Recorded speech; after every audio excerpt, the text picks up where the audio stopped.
दोस्तों, आप लोग को स्वागत करती हूँ अपने यूट्यूब चैनल पर। आप लोग के सामने एक विवाह गीत सुनाने जा रही हूँ। अच्छा लगे तो वीडियो को लाइक सब्सक्राइब शेयर जरूर करिएगा। कमेंट में बताइएगा हमारा गीत कैसा लगा।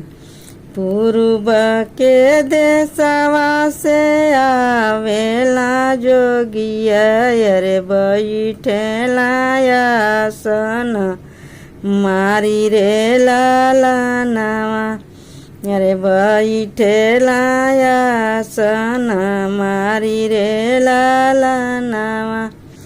पूर्व के देशवा से आवेला जोगिया अरे बैठेला आसन मारी रे लालनावा।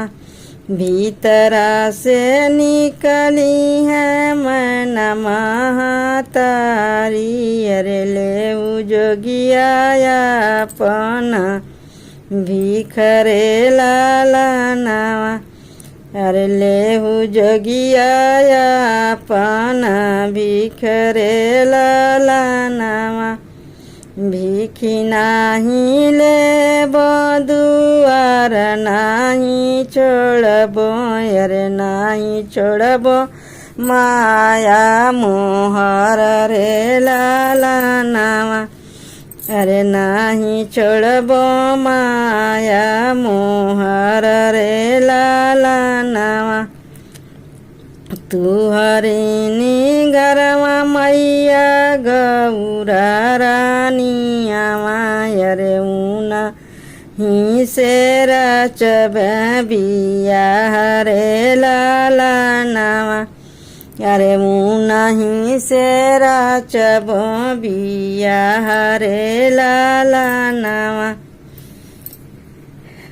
गौरा लेके उड़बो अरे गौरा लेके बुड़बो अरे गौरा लेके कूदबो तालाब रे लालनावा अरे गौरा लेके कूदब तालाब रे लालनावा। ऐसन जोगिया के गौरा ना बियाहब अरे भले रही हैं गौरा कुंवार रे लालनावा। ऐसन जोगिया के गौरा ना बियाहब अरे भले रही हैं गौरा कुंवार रे लालनावा। भीतरा से निकली है रे भीतरा से निकली है बेटी गौरा रानी मैया के लागी समझावे रे लालनावा। भीतरा से निकली है बेटी गौरा रानी बेटी गौरा रानी माई के लागी समझावे रे लालनावा। काई मैया बुड़बू अरे काई मैया बुड़बू अरे काई मैया कूदबू तालाब रे लालनावा अरे काई मैया कूदबू तालाब रे लालनावा। हमरे करम मैया जोगिया लिखल बा अरे विधाना जे लिखेला लार रे लालनावा। हमारे करम मैया जोगिया लिखल बा अरे विधाना जे लिखला लार रे लालनावा।